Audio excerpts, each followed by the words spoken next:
지난 시간에 이어서 효소학 강의 계속하도록 할게요. 지모겐, 자이모겐, 자이모겐, 효소원이라고도 하죠. 효소원은 효소가 되기 전에 전단계의 전구물질이라는 뜻이죠. 뒤에 젠이 붙으면은 뭐가 되기 위한 전구물질. 칼시노젠 그러면 발암물질, 마이토젠 그러면 세포 분열을 일으키는 물질, 뮤타젠 그럼 돌연변이를 일으키는 물질. 자이모젠 그러면 효소가 되기 위한 효소의 전구체라고 생각하면 돼요. 치모겐, 찌모겐 이렇게 번역하기도 하는데 어색하니까 그냥 자이모젠이라고 부른대요. 자이모젠. 단백질을 이루는 효소들이죠. 트립신, 카이모트립신. 활성제를 이렇게 만화적인 표현으로 칼날처럼 표현했는데 왜냐하면 다른 단백질들을 댕강 자르니까. 날카로운 활성자리가 필요하지 않을 때 노출되면 위험하므로 필요하지 않을 때는 활성자리가 노출되지 않은 상태를 유지한다. 그러한 형태를 자이모젠이라고 한다.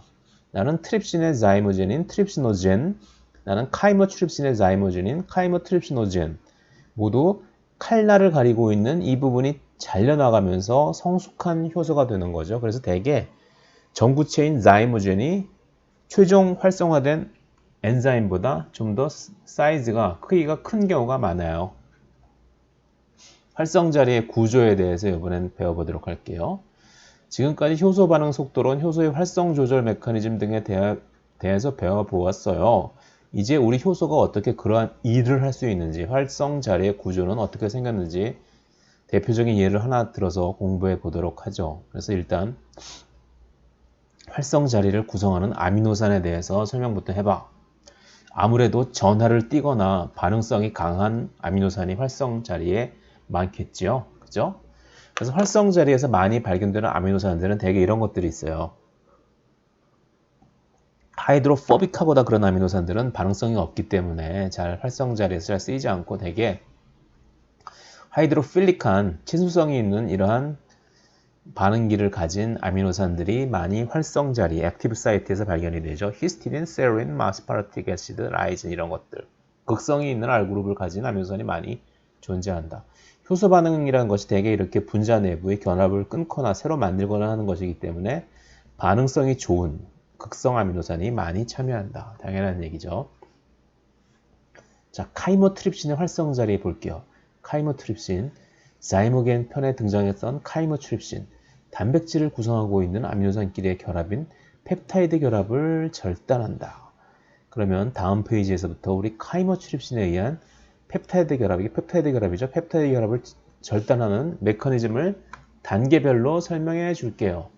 자, 카이모트립신의 활성 자리에는 195번 세린, 57번 히스티딘, 그리고 102번 아스파르틱 애시드가 한 곳에 모여 있다. 아미노산으로 이루어진 단백질, 폴리펩타이드 체인은 N터미널부터 C터미널까지 이렇게 표현하는데 첫 번째 오는 아미노산이 1번이고 10번째는 10번, 100번째는 100번, 끝에 200번째에서 200번째 이렇게 표현하죠. 그래서 N터미널부터 57번째에 있는 N터미널, 57번째에 있는 히스티딘, 이거 쭉 오다가 102번째에 있는 아스파르틱 애시드, 그리고 195번째에 있는 세린이 이렇게 한 곳에 옹기종기 모여 있다는 거죠.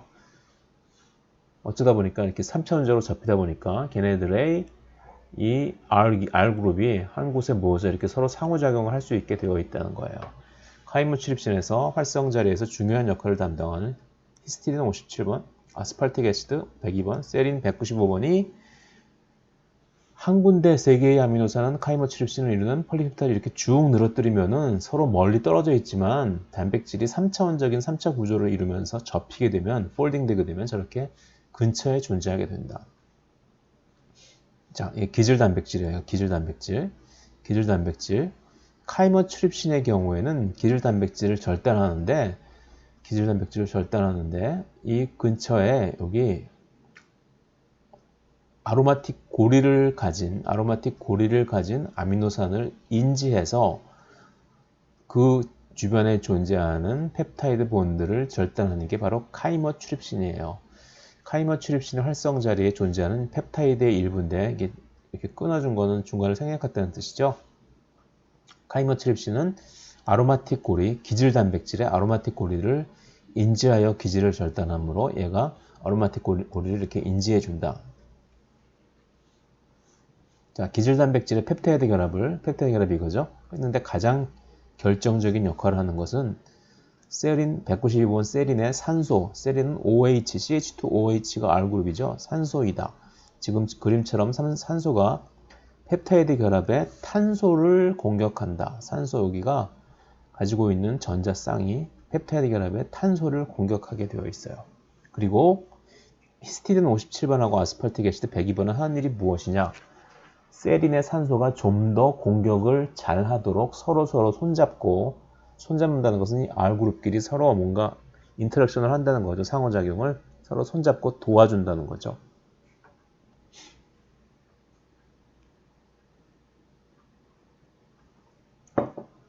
아, 동글동글 너무 예쁜 아로마틱 고리. 이 엔자임의 다른 부위가 이 아로마틱 고리를 인지하고, 자, 하나하나 설명해 드릴게요. 세린 195번에 산소가 펩타이드 공격을 해가지고 어떻게 되냐? 공격을 한다는 것은 이쪽이 가지고 있는 전자 두 개가 이 탄소를 공격해서 두 개가 서로 연결이 된다는 뜻이에요. 연결이 된다. 연결이 되니까 여기 연결이 되었죠? 연결이 되었고 원래 가지고 있던 요 H 있죠? H는 어떻게 돼요? 옆에 히스티딘에게 넘겨준다. 히스티딘 57번에게 넘겨줘서 원래 가지고 있던 H가 이쪽으로 가게 되었어요. 자, 볼게요. 그러면 결합하게 되었으니까 원래 탄소가 이쪽 산소하고 이중 결합을 하고 있었는데 여기 결합이 생기니까 더 이상 결합을 못하고 이 전자가 이쪽으로 이동해서 여기 네거티브 차지를 띠게 되죠. 그죠? 그리고 세린 195번에게 히스티딘 57번이 수소를 받았다가 잠깐만 가지고 있다가 누구한테 패스하는 거예요? 수소를 펩타이드 결합의 질소에게 패스한다. 다시 앞 그림으로 돌아가 볼게요. 여기 질소 있죠? 이 질소에게 수소를 다시 패스하는 거예요. 패스하게 된다. 그래서 원래 질소가 수소를 하나만 가지고 있다가 일시적으로 두 개를 가지고 있게 되죠. 여기 원래 가지고 있던 거. 그리고 새로 히스티딘에게 받는 거. 또한 아스팔틱 애시드 102번은 무슨 역할을 하냐? 아스팔틱 애시드는 여기 카르복실 그룹을 가지고 있죠. 카르복실 그룹을 가지고 있어서 히스티딘 57번과 수소결합을 하고 있어요. 수소결합을 하여서 옆에 친구들이 수소를 패스할 수 있도록 도와준다. 이 상호작용이 있기 때문에 이 수소가 좀 더 이쪽으로 잘 가게, 펩타이드 원두 쪽으로 잘 가게 도와준다는 거죠. 자, 서로 다 도와주고 있어요. 둘로 쪼개진 기질 단백질이 쪼개지게 되는데 쪼개지는 건 뭐예요? 이게 이렇게 되니까 결국 이게 쪼개지게 되는데 어떻게 쪼개지는지 볼게요.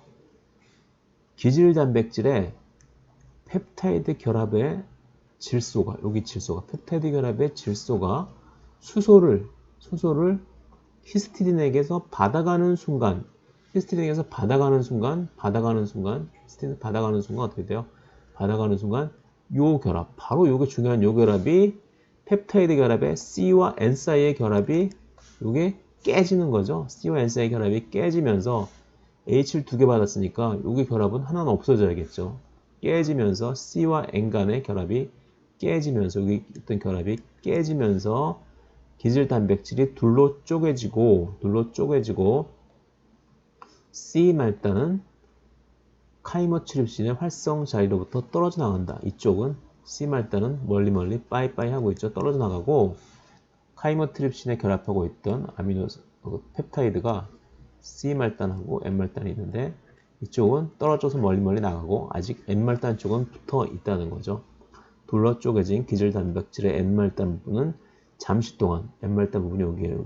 여기서부터 여기까지 생략하고 있죠. 여기 더 여기 있는 거예요. N말단은 잠시 동안 카이머트립신과 결합하고 있다. 카이머트립신의 세린 195번과 결합하고 있다.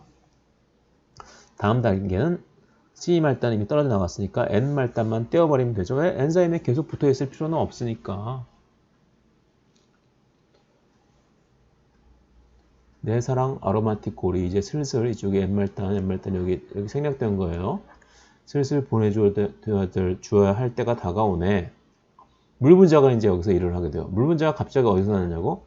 모든 생화학 반응의 용매는 물이라서 주변에 널널하게 널린 게 물 분자다. 나를 물로 보지만 얼마나 중요한데. 자, 물 분자가 끼어 들어가요. 이제 거추장스러운 기질 단백질의 N말단 부분을 엔자임에서 떼어줘. 그래, 히스티딘 57번이 내가 물 분자를 끌고 와서 물 분자의 산소로 하여금 산소, 여기가 공격을 하는 거야. 다시 기질 단백질의 펩타이드 결합이 너에게 붙이고 간 탄소를 공격하도록 할게. 이 탄소가 원래는 기질 단백질이 가지고 있던 펩타이드 결합, 방금 깬 펩타이드 결합으로부터 온 탄소죠. 원래 세린은 여기 OH가 붙어 있는 거니까 C는 없어요. 여기가 물을 히스틴이 끌고 와서 물 분자의 산소가 가지고 있는 전자가 여기를 공격하는 거예요. 자, 전자가 공격하면 어떤 일이 있나 볼까요? 아스팔틱 애시드는 계속 도와주고만 있고 그 다음 단계를 볼게요. 그러니까 물 분자까지 여기 또 붙어버렸죠. 기질 단백질의 N말단을 떼어달라고 했더니 물 분자에다가 OH까지 붙여놓았네. 더 많은 걸 붙여놓은 거죠. 아, 이거 혹대라도 혹 붙인 격이다. 조금만 기다려봐. 내가 물 분자로부터 받은 수소를 너한테 넘겨줄게. 그러면 너는 다시 얘는 뭘로 돼야 돼요? 다시 OH를 가진 세린으로 돌아가야지 이 사이클이 돌겠죠? 그럼 너는 다시 OH를 만들 수 있고 기질 N말단은 떨어져 나갈 거야. 물 분자의 잔재가 여기 붙어 있죠? 수소를 넘겨준다는 거죠. 그러면 여기가 OH가 될 수 있는 거죠. OH가 될 수 있는 거죠. 굉장히 복잡한 것 같지만 사실 별건 아니죠. 유기화학을 잘 이해하고 계신 분들은 이 단계를 잘 이해하실 수 있겠지만 지식이 좀 없으신 분들은 그냥 이렇게 분자 간의 재조합이 일어난다. 그 정도로 생각하시면 될 거예요. 분자들끼리 서로 이합 집산을 하는 거다. 라는 얘기예요. 그렇게 되면은 좀 전에 페이지에 이어서 다음 반응에 의해서 안녕 내 사랑 아로마틱 고리아. 자, N터미널을 가지고 있는 기질의 반대쪽 부분이 떨어져 나가는 거죠. 우리 간의 사랑은 이 아로마틱 고리와 이 엔자임이죠. 엔자임이 이렇게 쭉 연결되어 있어요. 그렇죠? 쭉 연결되어 있는데 이 서로의 인터랙션은 약한 소수성 결합이라서 어차피 헤어질 팔자였다. 안녕, 너무 슬퍼하지 마. 금방 또 샤방샤방한 아로마틱 고리를 가진 기질 단백질이 올 거야. 하나를 자르고 나니까 또 자르려고 한 놈이 새로 오는 거죠. 줄 서서 계속 대기하고 있어요. 자르려고. 그럼 이제 다시 새로운 기질 단백질을 맞이할 준비가 되었다. 역시 세린 195번, 히스티딘 57번, 아스팔틱 애시드 102번이 이렇게 결합을 하고 서로 수소 결합을 해가지고 새로 들어온 기질 단백질의 펩타이드 본드를 자를 준비를 하는 거죠. 어디를?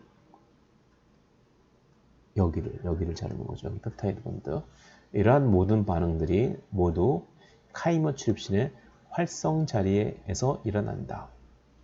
대부분의 생화학 교과서가 가장 고전적으로 잘 알려진 카이머 출입신의 액티브 사이트의 메커니즘, 그리고 거기에 작용하는 세린 195번, 히스티딘 57번, 아스팔틱 애시드 102번의 상호 협동에 대해서 잘 설명하고 있어요. 지금까지 활성자리 구조와 작용 메커니즘을 카이머 출입신의 예를 들어서 살펴보았어요. 효수는 이렇게 새로운 기질의 화학 결합을 끊거나 새로 만들지요. 그때 사용되는 화학 반응에 대해서 간단하게 배워보아요. 별거 아니지만 유기화학의 기본적인 법칙을 알아야지 생화학을 이해할 수 있으니까. 유기화학은 생화학의 언어이고 생화학은 분자생물학의 언어이고 분자생물학은 생물학의 언어니까. 그죠? 앞에서 카이머 출입신의 예를 들어 살펴본 것처럼 효소가 촉매하는 반응이라는 것은 결국 기질의 화학 결합을 끊고 새로 만드는 반응이 대부분이죠. 원자 혹은 원자들이 모인 원자단이 계속해서 기존에 결합하고 있던 파트너와 헤어지고 새로운 짝을 찾아서 다시 결합하는 과정의 반복이라는 거죠. 그죠? 여기 나온 얘기는 굳이 읽지는 않겠어요. 원자의 구조는 여러분들이 상식적으로 알고 있죠. 양전하를 띄고 있는 핵과 주변에 뭐 돌고 있다기보다는 어떤 확률 함수를 분포하는 거죠. 음전하를 띈 전자들이 원자를 이루고 있다.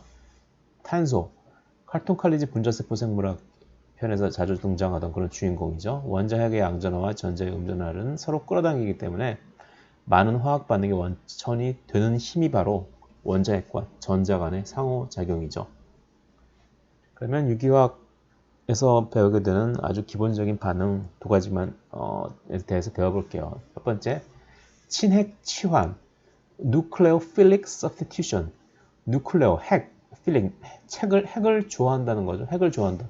핵을 누가 좋아할까? 핵은 양전하를 띄고 있으니까 핵을 좋아하는 건 음전하를 띠고 있는 전자겠죠. 음전하를 띠고 있는 전자를 가진 원자단이 핵을 공격하는 것이 바로 친핵 치환, nucleophilic substitution이에요.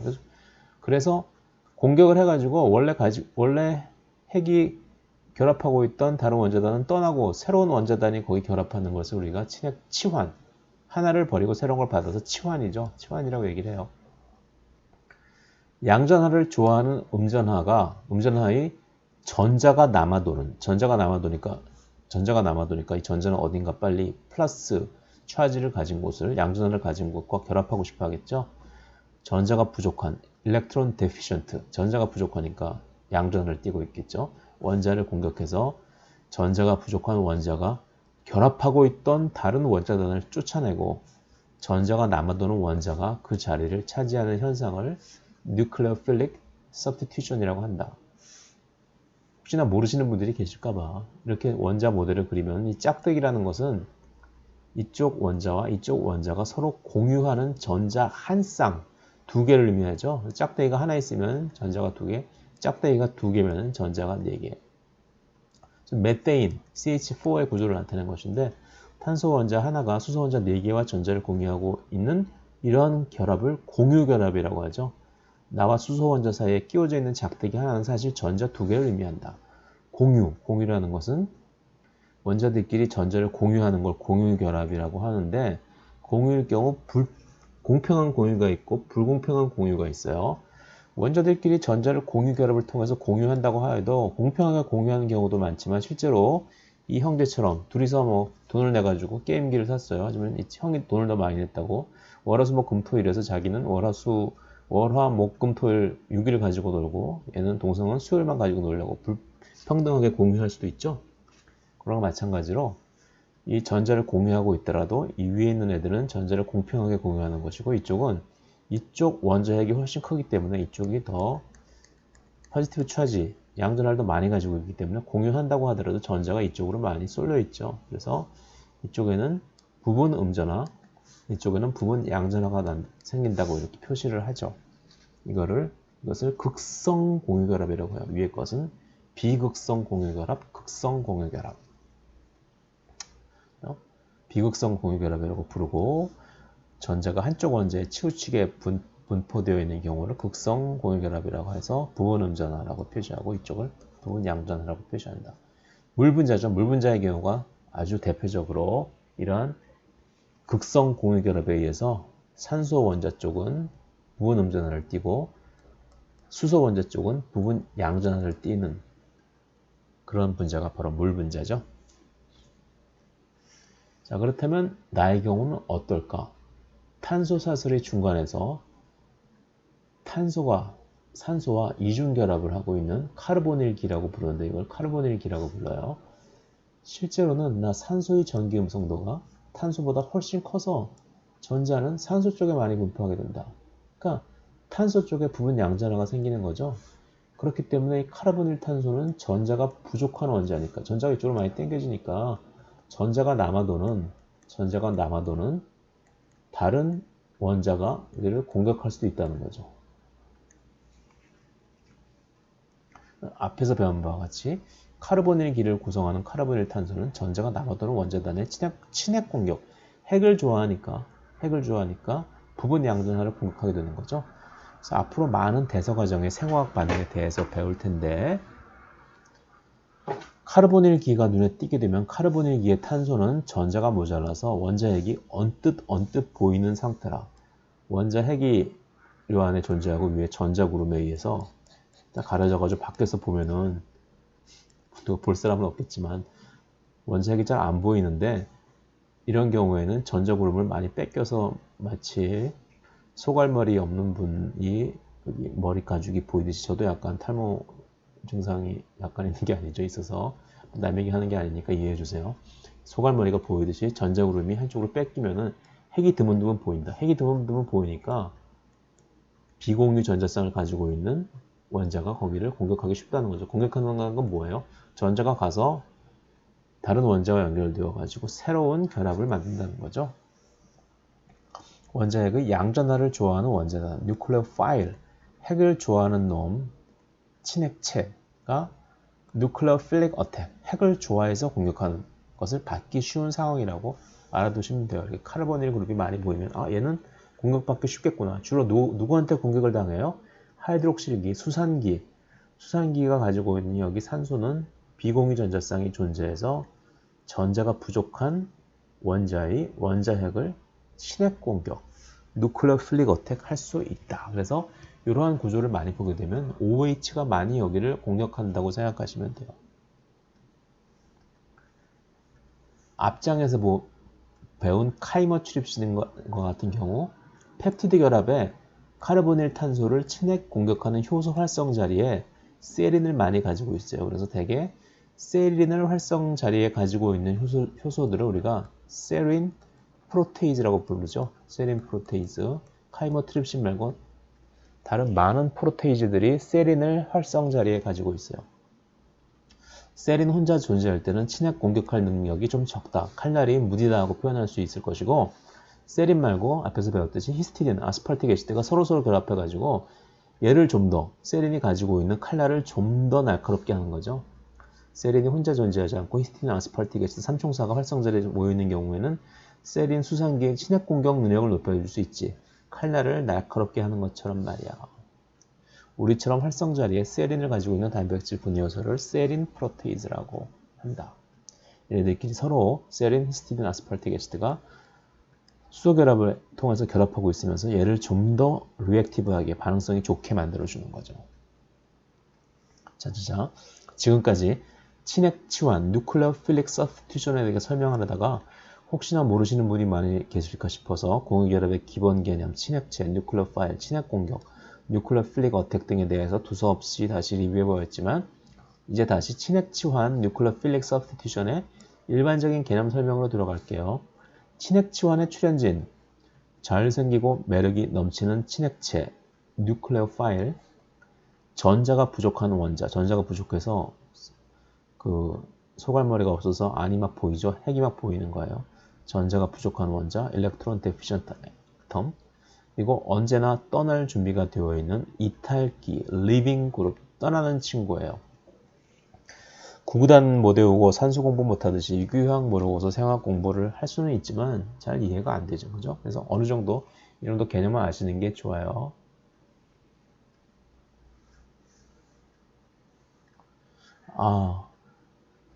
여기 둘이 결합하고 있죠? 우리 전자 한 쌍 공유하면서 행복한 공유 결합하고 있는 거 맞죠? 이 짝대기는 전자 한 쌍을 공유하고 있다는 의미.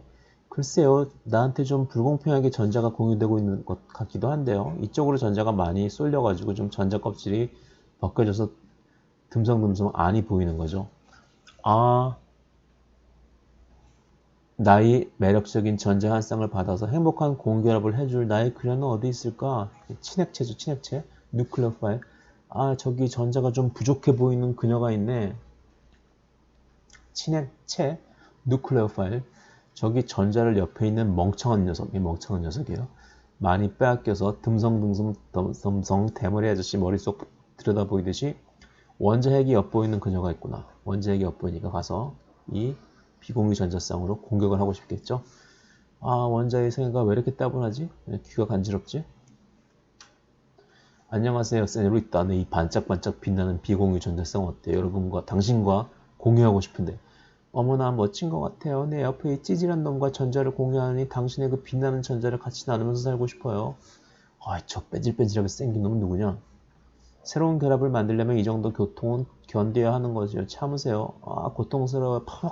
새로운 결합이 생겼죠. 새로운 결합이 생기니까 더 이상 결합은 못하니까 옥텟 룰에 의해서 더 이상 결합이 꽉 차면 한쪽은 버려야 되니까 얘가 떠나가게 되죠. 그러면 같이 결합했던 전자쌍은 얘가 가지고 가는 거죠.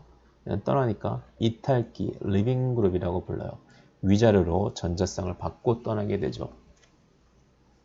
그런데 이 nucleophilic substitution 반응이 크게 두 가지로 나눌 수가 있어요. SN1과 SN2 반응. 이게 뭐가 다른지 간단하게 설명을 드릴게요. 학부 때 유기화학에서 지겹게 공부한 건데 이 친구는 좀 오래된 친구라서 학부 때 유기화학을 배우는데 요즘 많은 생명과학과 관련 과들이 학부 때 유기화학을 안 배우는 과도 있어요. 그래서 간단하게 넘어가도록 하죠. 간단하게 공부를 해보고 넘어가도록 하죠.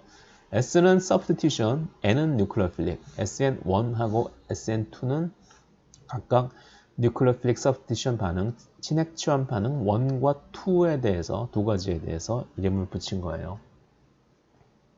재미있게도 SN1 말고 SN2부터 먼저 공부를 해볼게요. SN2 반응에서는 반응 속도란 게 뭐예요? 친핵체가 얘를 공격하고 이탈기가 떠나는 게 반응이죠. 그 반응 속도가 친핵체의 농도, 뉴클레오파일의 농도, 그리고 이거 기질이죠. 기질의 농도 두 가지에 의존적이기 때문에 SN2 두 가지에 의존적이기 때문에 SN2라고 불러요. 즉 반응 속도는 반응상수 곱하기 친핵체, 뉴클레오파일의 농도 곱하기 기질, 서브스트레이트의 농도. 어디 한번 저 여자의 마음을 빼앗아 볼까? 공격하는 거죠. 게다가 SN2 반응에서는 이탈기가, 리빙 그룹이 아직 그녀에게서 완전히 이별하지 않은 상태에서 친핵체가 공격한다.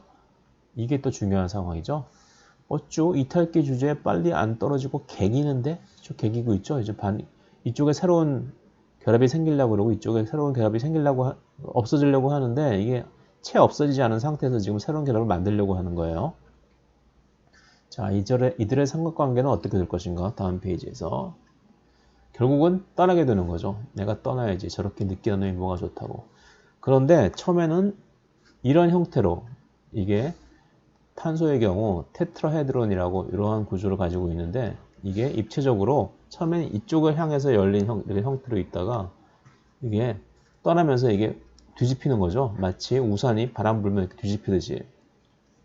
그래서 SN2 반응의 경우에는 반응 속도가 친핵체, 누클레오파일, 그리고 서브스트레이트 두 가지 농도에 의존적이라서 SN2고 친핵체가 이탈기가 채 떠나지 않은 상태에서 기질을 공격한다. 그러니까 공격할 수 있는 방향이 이쪽에서는 얘가 지키고 있으니까 못 들어오고 반대쪽에서밖에 들어올 수가 없겠죠. 그래서 채 떠나지 않은 상태에서 기질을 공격하고 친핵체가 이탈기에 붙어 있지 않는 반대쪽으로 공격할 수밖에 없기 때문에 분자의 배치가 우산이 뒤집어지듯이 뒤집어진다. SN1 반응은 뭘까요? 아까 2가 친핵체와 기질의 농도 두 가지의 농도에 비례한다고 했어요. 얘는 한 가지의 농도에 밖에 비례를 안 해요. 어떻게 돼요? 여기선 이탈기가 리빙 그룹이 좀 더 화가 나가지고 빨리 도망 나가고 싶어 하죠. SN1 반응은 SN2 반응과는 다르게 반응 속도가 오직 하나의 농도, 기질 농도에만 의존적이다. 자세한 내용은 다음 페이지에. 그래, 헤어질 때 헤어지더라도 계산은 확실히 해야지. 저 논팽이에게 전자 2개 받을 거지. 그렇다면 나에게 위자료로 지금 공유하고 있는 전자 2개죠. 어차피 전자를 2개를 가지고 떠나게 되죠. 빨리 정리하세요. 정리하는데 시간이 좀 걸리는구나. 이 반응은 굉장히 느리게 슬로우한 반응이에요. 슬로우한 반응. 반면에 일단 한번 떠나게 되면은 해방권이 드디어 떠났다. 떠나게 되면은 정리하는 데는 오래 걸리지만 해방권이 드디어 떠났다. 어느 쪽에서 공격할까? 앞쪽, 뒤쪽이 다 열렸네.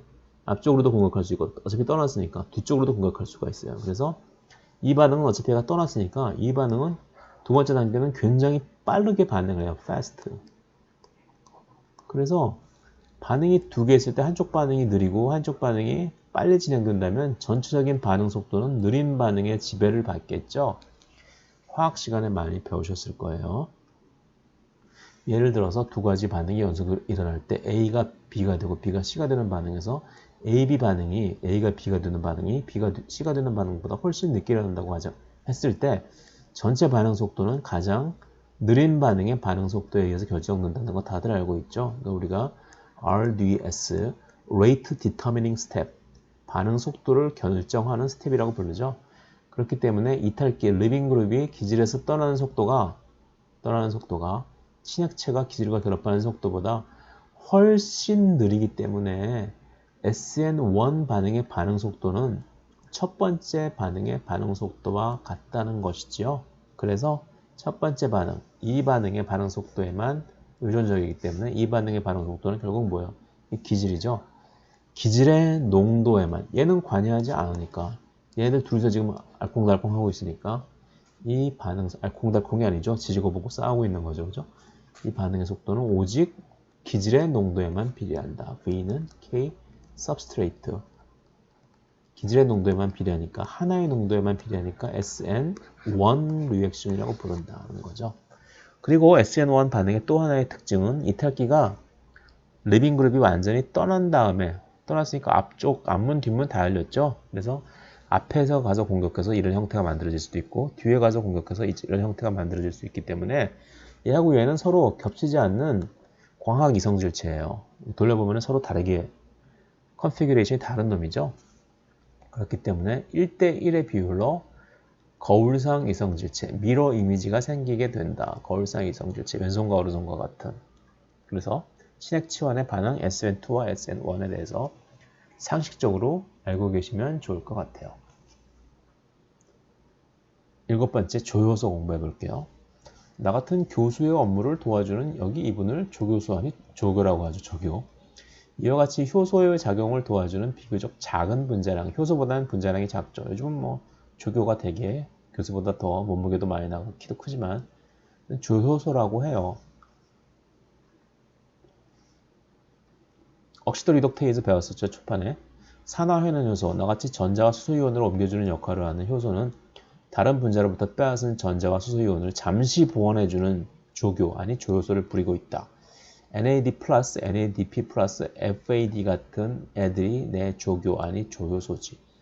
산화환원효소, 억시도 리덕테이즈의 조효소로는 NAD+, FAD들이 쓰여요. 약간 제가 잘못 표현을 했는데 얘들은 사실 전자와 수소이온을 갖기 싫어해요. 억지로 꾸겨넣는 거죠. 억지로 꾸겨넣었다가 나중에 마치 용수철이 튕겨나가듯이 억지로 눌렀던 용수철이 튕겨나가듯이 애들이 갖기 싫어했던 전자를 다른 분자들에게 주면서 에너지가 발생하는데 얘는 뭐 어차피 얘한테 받긴 하지만 산화환원 효소가 기질액에서 뺏은 전자와 수소이온을 받기는 하지만 사실 받기 싫은 것을 억지로 받는다고 생각하면 돼요. 되게 요즘은 안 그러지만 예전 암흑 시절에 조교들은 교수가 시키면 하기 싫은 일을 억지로 하고는 했죠. 그죠? 그렇게 생각하시면 돼요. 그죠? 많은 종류의 조효소가 바이타민으로부터 만들어진다. 바이타민 나이아신은 NAD+, NADP+를 만들고 피리독신, 바이타민 B6는 아미노기 전이에 관여하는 조효소인 피리독실 인산, 피리독살 포스페이트를 만들어요. 이런 거는 뭐 다른 책에도 잘 나와 있으니까 뭐 단순 암기에 가까우니까 외우실 분들은 외우세요. 교수님 그런데 조교가 하는 출석 체크, 객관식 시험지 채점, 실험 과목 지도 같은 것도 모두 교수가 할 수 있는 거잖아요. 그런 것처럼 조효소가 할 수 있는 일, 효소가 왜 다 할 수 있는데 굳이 조효소가 필요할까? 너 정말 조교일이 하기 싫은 거니? 정말 몰라서 묻는 거니? 교수와 조교도 역할이 따로 있듯이 효소와 조효소도 서로 다른 역할을 수행해. 자, 밑을 봐. 산화하는 효소와 조효소 NAD+의 경우로 설명해 줄게. 자, 산화하는 효소 억시도 리덕테이즈. 얘는 혼자 열심히 일을 하고죠. 자, 기질들이 전자와 수소이온을 뺏기려고 줄을 서 있죠. 얘네들은 기질들이에요. 기질들에게서 전자와 수소이온을 뺏어가지고 드디어 산화됐다. 산화된 게 좋은지 안 좋은지 모르겠는데 좋아하고 있어요. 걔를 역시 줄을 서가지고 있는 조효소에게 넘겨준다는 거죠. 여기를 보면 알 수 있듯이 효소가 하는 일과 조효소가 하는 일은 완전히 다르다. 자, 여기는 즐거워하지만 실제로는 즐거워하는 게 아니다. 하지만 조교가 교수님이 싫은 일을 억지로 하라고 하더라도 앞에서 싫은 척 하면 안 되죠. 즐거워하는 척 해야죠. 아유, 교수님 고맙습니다. 교수님, 시키신 일 잘하겠습니다. 그죠? 즐거워하면서 나가는 거. 물론 뒤에 가서는 에이씨 하면서 싫어할 수도 있죠. 그죠? 이 전자랑 수소이온 받았네. 빨리 딴 놈한테 넘겨줘야지 하고 생각할 수 있죠. 그죠?